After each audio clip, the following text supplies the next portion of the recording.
Well, I think the story is that we're playing for second place. And, you know, it was important that we come out and compete. And as I told our guys down the stretch, I mean, you're down the second half of the Rising League season, and stakes are high. But our guys really stepped up and competed. We were able to get a lead and finish it out. We missed some free throws. We made enough free throws down the stretch.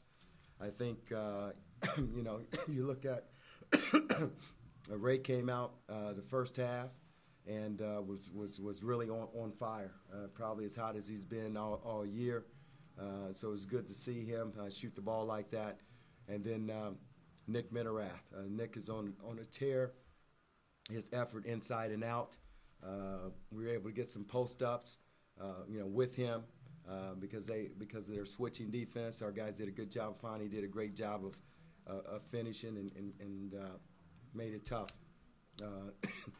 You know, with this team, we have a lot of balance, and we've shown that we can score, and that's a good thing for us. Jared Ray, question about you guys not peaking right now, but are you at the point where you guys are playing to the level where you're getting ready to get positioning for the Rising League tournament coming up? Yeah, you know, that's our focus right now is, you know, we have the mindset we can't lose anymore. We're just, you know, coming in every day, staying extra, coming in early, doing all the things to help better ourselves and our team as well.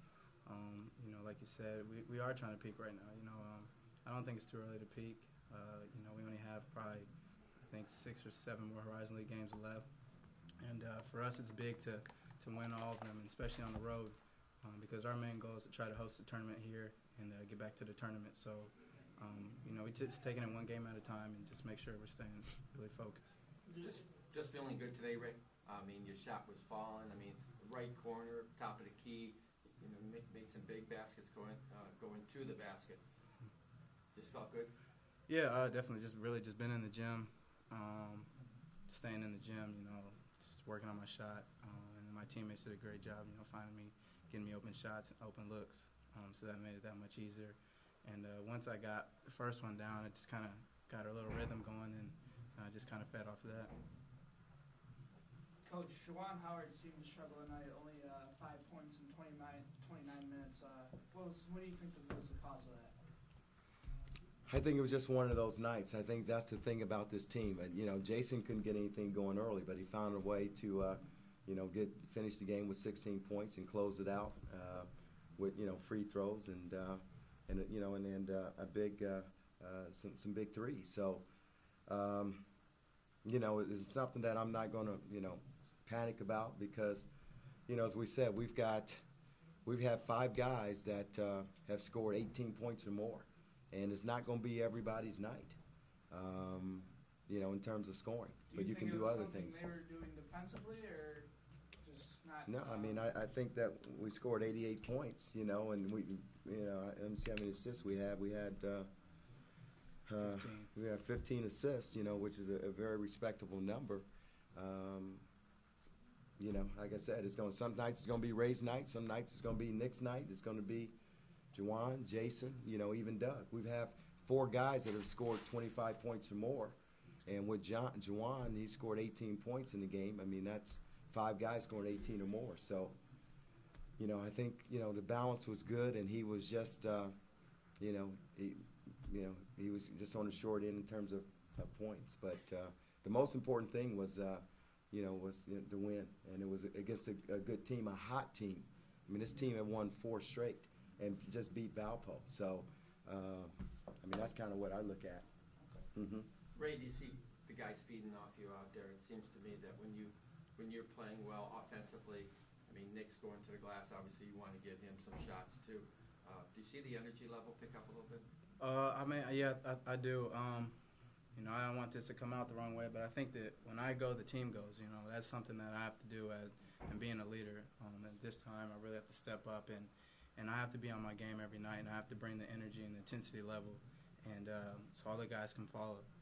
And, you know, we have great, you know, captains and senior leadership on this team, which makes it that much easier, and everyone just follows their lead. And I feel like, my dad always says it starts with the point of attack.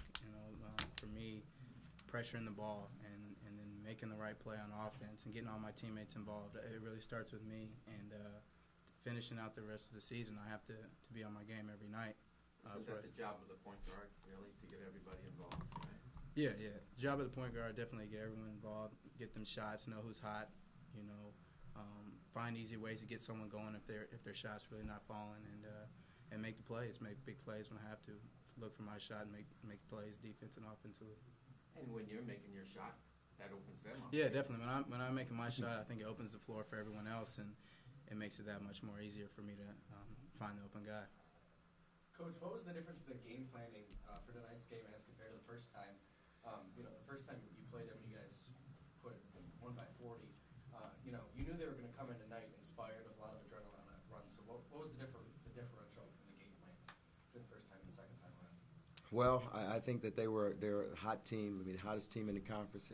Haven't won 4 straight. They're a team that can score.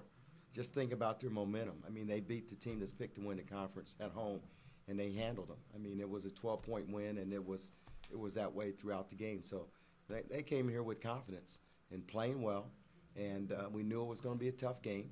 And after, when we played there, I mean, we played one of the best games of the year. I mean, and they didn't.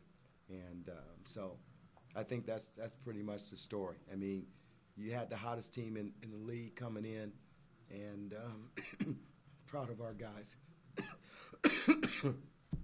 Ray, did you know that legendary Titan number 3 Rashad Phillips was in the building watching you tonight? Oh yeah, I didn't know he was actually here in the beginning of the game. Halftime, he was around our locker room, so I got to see him for a little bit, and then at halftime, I found out when he was here. Did that motivate you or get you going at all more than usual, or no? Oh, it doesn't matter who's in the crowd. You know what I mean? I know what you're saying, but it doesn't matter who's in the crowd. I'm just staying focused and trying to help my team win and do his best for my team. But just it was nice having him here and coming back in his gym, and got to speak to him after the game. So it was good to catch up with him. Coach, Ray Michael said earlier that the goal really is to keep the winning streak alive. Keep winning in the Horizon League. But you also have 2 non-conference games coming up. Obviously, the rescheduled Temple game and the Bracket Buster. How big are those 2 games in really getting your confidence up and right at the end of the season to propel you into the Horizon tournament? Well, I mean, it's a tough down the stretch. Our really focus is going to be on just the conference. That's the most important thing for us for what we're trying to do. So we don't know who we'll play in the Bracket Buster. We'll probably know in a week to 10 days. And, it's a road game, and both of those games are road games. So, we'll learn a lot about ourselves. They're going to be a challenge. They're going to be good teams based on where we are in the conference race. And Temple is the NCAA tournament team.